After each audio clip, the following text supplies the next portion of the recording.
इस वक्त मौजूद हैं जिला कलेक्ट्रेट अलीगढ़ पर। शिक्षक संघ के बैनर तले लगातार प्रदर्शन चल रहा है। वजह है डिजिटल हाजिरी को निरस्त किया जाए। सरकार के द्वारा डिजिटल हाजिरी लगवाना अध्यापकों को अनिवार्य कर दिया है, लेकिन शिक्षक इसका विरोध कर रहे हैं। तमाम शिक्षक मेरे साथ मौजूद हैं, शिक्षिकाएं भी हैं। इनका साफ तौर पर कहना है लंबे समय से लगातार शिक्षकों के द्वारा कड़ी मेहनत की जाती है, बच्चों को पढ़ाया जाता है, तमाम और जो काम है वो शिक्षकों से लिए जाते हैं, जबकि ऐसा जायज़ नहीं है। लेकिन लगातार सरकार के द्वारा शिक्षकों पर दबाव बना दिया जा रहा है। इसी के चलते तमाम शिक्षक और शिक्षिकाएं विरोध प्रदर्शन करने के लिए जिला कलेक्ट्रेट अलीगढ़ पर आई हुई, उनसे बातचीत करेंगे। क्या नाम है आपका? सर, मेरा नाम योगेश्वरी सिंह है और महिला शिक्षक संघ की जिला अध्यक्ष अलीगढ़ और मंडल अध्यक्ष अलीगढ़ हूँ मैं वर्तमान समय में। क्या वजह है, क्यों आए हुए इतने लोग? हम यहाँ पर जो घंटाघर से हमारे सभी शिक्षक साथी अपना विरोध प्रदर्शन कर रहे हैं ऑनलाइन अटेंडेंस के लिए, जो सरकार के द्वारा ज़बरदस्ती हम पर थोपा जा रहा है। घंटाघर से हम लोगों ने पैदल यात्रा की और कलेक्ट्रेट तक हम सभी आए यहाँ पर, और अपनी जो अटेंडेंस है ऑनलाइन उसके विरोध में सभी इकट्ठे हुए हैं। सभी सहयोग के साथ काम कर रहे हैं यहाँ पर कि हम लोग अटेंडेंस नहीं देंगे। क्या वजह है, लगातार अटेंडेंस को क्यों मना किया जा रहा है कि ऑनलाइन अटेंडेंस नहीं दी जाएगी?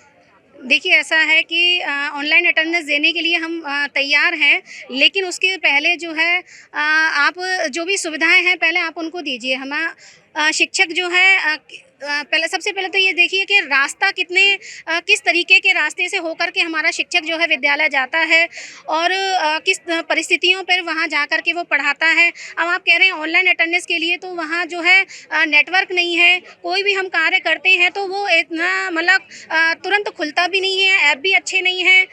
तो उसके लिए हम ये कह रहे हैं कि अगर हम ऑनलाइन अटेंडेंस देते हैं तो कभी अगर नेटवर्क प्रॉब्लम हो जाती है तो किस तरीके से हमारी अटेंडेंस लगेगी, है ना। मतलब उस दिन तो हम एब्सेंट ही हो जाएंगे। तो आप ये सोचिए कि ऑनलाइन अटेंडेंस कहाँ तक जायज़ है। नेटवर्क प्रॉब्लम है, रास्ता ख़राब है, हर चीज़ की परेशानी है। हमें 14 CL दी जाती हैं, वो भी किसी परिस्थिति में हम लोग जो है स्कूल में कभी कोई प्रॉब्लम आ जाती है और हमें छुट्टी लेनी पड़ जाए तो हम बीच में कैसे जाएंगे, ये सोचिए। बिल्कुल। क्या कहेंगे, आधा घंटा बढ़ा दिया गया है। आधे घंटे बढ़ाने के बाद लोगों से ये बातचीत कही जा रही है, शिक्षकों को मनाने का प्रयास किया जा रहा है।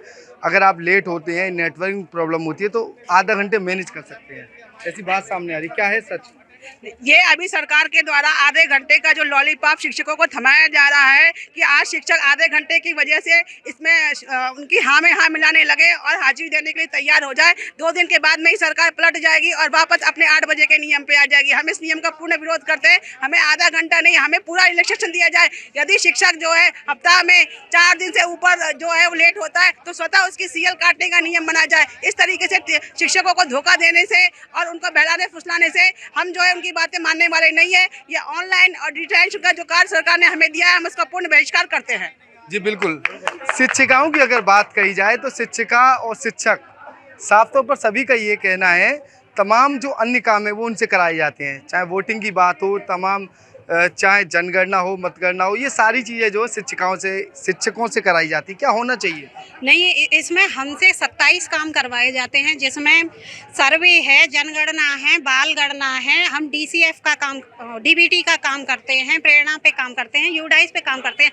हम सारी चीज़ डिजिटलाइज कर रहे हैं, लेकिन अटेंडेंस के लिए इसलिए नहीं कर पा रहे हैं कि अगर हम 1 मिनट भी लेट हो जाएं तो हम ऐप बंद हो जाएगा और उस दिन का हमारा आना बिल्कुल बेकार हो जाएगा और हमारी एब्सेंट चली जाएगी। और जो इसकी गुप्त सूचनाएं जो बनेंगी, हमारा बनाया जाएगा कि रिकॉर्ड बनाया जाएगा और वो रिकॉर्ड फिर हमारे लिए पदोन्नति वगैरह में, इंक्रीमेंट वगैरह में नुकसान देगा।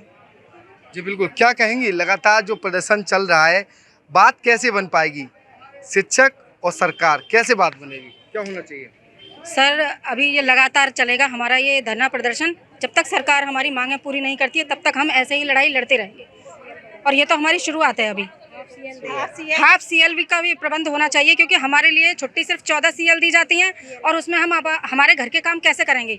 कोई भी अगर हमें EL का भी हमें ऑप्शन चाहिए, क्योंकि हमारे लिए कोई EL दिया नहीं है। राज्य कर्मचारी के हमें तमाम शिक्षिकाओं की बात है, लगातार जो मेहनत करते हैं उसके बावजूद भी सरकार लगातार दबाने का काम करे। आपको लगता है?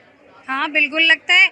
आप हमारे विद्यालय में जाके देखिए, मूलभूत सुविधाएं भी नहीं है वहाँ पर, रास्ते भी कच्चे हैं, टीचर्स भी बड़ी मुश्किलों से पहुँचते हैं। आजकल बारिश का कितना मौसम है और इतना जल भराव और कीचड़ है कि वहाँ तक पहुँचने में बड़ा मतलब बहुत समय लग जाता है। अगर विद्यालय समय से भी शिक्षक निकलता है घर से तो वहाँ तक पहुँचते पहुँचते अगर ज़रा 1 मिनट भी लेट हो जाता है और ऐप लॉक हो जाता है तो 1 दिन का वेतन कटौती की धमकी दी जा रही है कि 1 दिन का वेतन कट जाएगा और हमारी एब्सेंट चली जाएगी। हाँ, तो बस यही है कि हमारी इतनी समस्याएं हैं, अगर उनका निराकरण कर दिया जाए तो हमें कोई दिक्कत नहीं है ऑनलाइन हाजिरी देने में। आधा घंटे टाइम मिल रहा है आप लोगों को? आधा घंटे टाइम ये बहुत कम है क्योंकि नेटवर्क का इतना इश्यू रहता है ग्रामीण इलाकों में कि बस पूछिए मत। कभी कभी तो ऐसी सर्विंग होती रहती है, हम बस देखते रहते हैं, कभी ऐप हैंग हो जाते हैं, कभी कुछ हैंग हो जाता है।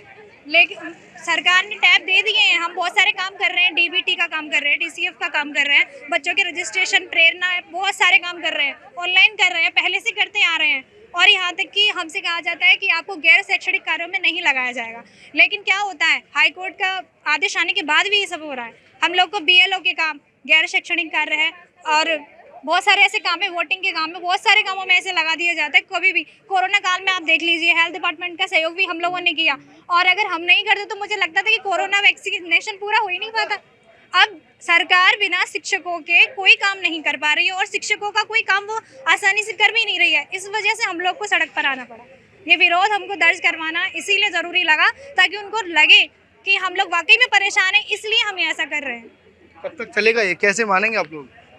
हमारा विरोध जारी है, जब तक सरकार नहीं मानेगी हम ऐसे ही करते रहेंगे। हम ऑनलाइन हाजिरी नहीं देंगे, बिल्कुल भी नहीं देंगे। क्या वजह है लगातार ये प्रदर्शन चल रहा है, कैसे मानेंगे? लगातार सरकार बोल रही है आधा घंटे मिल जाएगा, आप लोग नहीं मान रहे हैं।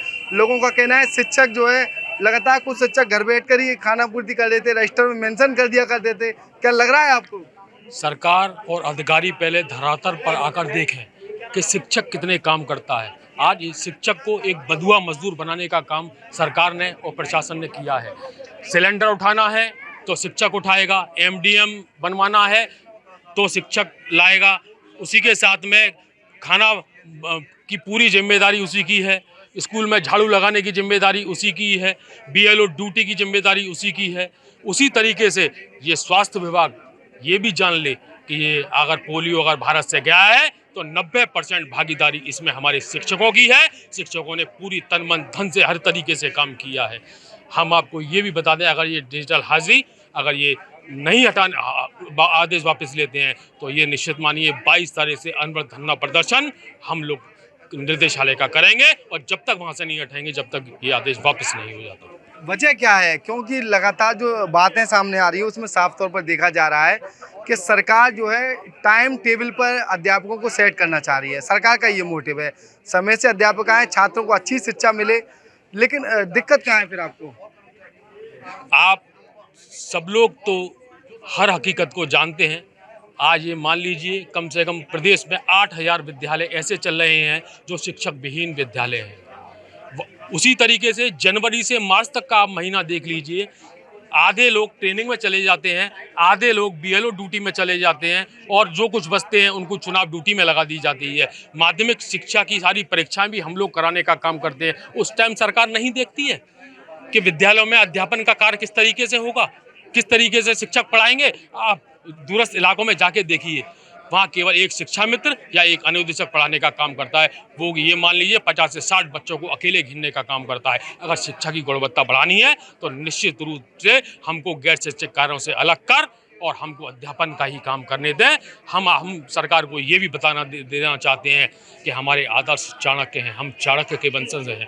जिस तरह से एक शिखा खोलकर उन्होंने पूरे साम्राज्य को ख़त्म कर दिया था, अगर ये शिखाएं हमारे शिक्षकों की अगर खुल गई, हमारे गुरुओं की अगर ये शिखाएं खुल गई तो निश्चित तौर पे मानिए 2024 में एक छोटी सी झलक हम लोगों ने दी है और इसके बाद 2027 में तो हम सुनामी लाने का काम करेंगे। तो आपके द्वारा जो ज्ञापन दिया गया है, किसके नाम दिया गया है और किसको दिया गया? आपने जो ये मार्च निकाला है, कहाँ से कहाँ तक निकाला? हम लोगों ने ये मार्च घंटाघर से लेकर जिलाधिकारी कार्यालय तक ये मार्च निकाला है और ये मार्च के माध्यम से हम लोगों ने अपना ज्ञापन ADM city Amit Kumar Bhatt sir को माननीय मुख्यमंत्री जी के लिए प्रेषित किया है। अब ये देखते हैं माननीय मुख्यमंत्री जी शिक्षकों की पीड़ा को कितना समझ पाते हैं। हमको हर तरीके से माननीय मुख्यमंत्री जी से उम्मीद है कि वो हमारी पीड़ा को जरूर समझेंगे और आदेश को वापस कराने का काम करेंगे। जी बिल्कुल, साफ तौर पर तमाम शिक्षकों का एक ही बात है, शिक्षक और शिक्षिकाओं की। जिस तरह से उन्हें ऑनलाइन हाजिरी लगाने पर मजबूर किया जा रहा है, जबकि शिक्षक और शिक्षिकाओं से तमाम तरह के काम लिए जाते हैं। 27 वो काम इनके द्वारा बताए गए। अगर इनकी मांगों को पूरा नहीं किया गया तो एक बड़ा प्रदर्शन इनके द्वारा किया जाएगा।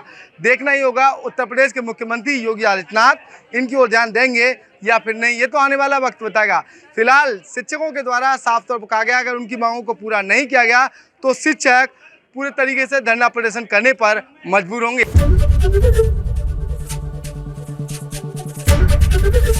एबीपी गंगा, खबर आपकी, जुबान आपकी।